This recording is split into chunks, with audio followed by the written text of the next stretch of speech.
అకాల వర్షంతో నష్టపోయిన వరి పంట పొలాలను గన్పూర్ మండల వ్యవసాయ శాఖ అధికారులు శనివారం పరిశీలించారు. గత 4 రోజులుగా అకాల వర్షాల వల్ల వరి పంట పొలాలు తీవ్ర స్థాయిలో నష్టపోవడంతో రైతులు ఆందోళన చెందారు. ఈ సందర్భంగా నీట మునిగిన మరియు నేల కొరిగిన పంట పొలాలను గణపురం మండల వ్యవసాయ అధికారులు ఐలయ్య అలాగే ఏఈఓ మోనిక పరిశీలించారు. మండలంలోని నగరంపల్లి, సీతారాంపూర్, అప్పయ్యపల్లి అదేవిధంగా మోరంచ శివారు ప్రాంతమంతా కూడా నీట మునిగిన పంట పొలాలతో వరి ధాన్యం పాడవడం వలన రైతులు తీవ్ర స్థాయిలో ఆందోళన వ్యక్తం చేస్తున్నారు.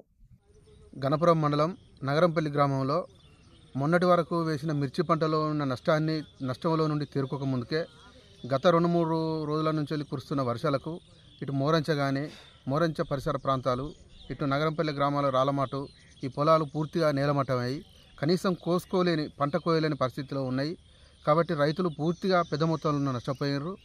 కాబట్టి ఈ రైతులను ఈ ప్రభుత్వం ఆదుకోవాలని అందరం కలిసి గవర్నమెంట్ కోరుకుంటున్నాం.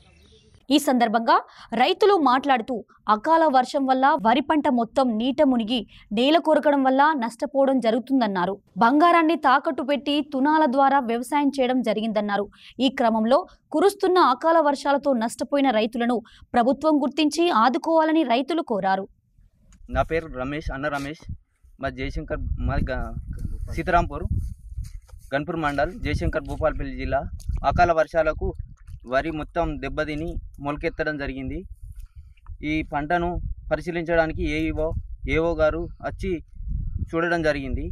ఈ నష్టపోయినటువంటి పంటకు మన గవర్నమెంట్ స్పందించి మాకు ఇన్పుట్ సబ్సిడీ నష్టపరిహారం ఇవ్వగలరని కోరుచున్నాం. నా పేరు సయ్యద్ జాఫర్, మాది జయశంకర్, భూపాలపల్లి జిల్లా, గణపురం మండలం, సీతారాంపురం గ్రామం. నేను ఒక 8 ఎకరాల్లో వరి పంట వేశాను. అది వారం రోజుల్లో కురుస్తున్నటువంటి అకాల వర్షంతో వరి పైరు మొత్తం నేల కొరగడం జరిగింది. వరి పైరు నేల కొరిగి మొత్తం మొలకలు రావడం జరిగింది.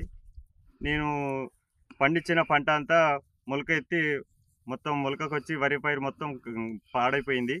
నా వరి పైరు అంతా పాడైపోయిందని చెప్పి నేను ప్రభుత్వ అధికారులకు చెప్పడం జరిగింది. ఏఈఓ గారు వచ్చి నా పంటను చూసి నష్టం జరిగిందని వాళ్ళు కూడా చూడడం జరిగింది, పరిశీలించారు వారు కూడా పంటను.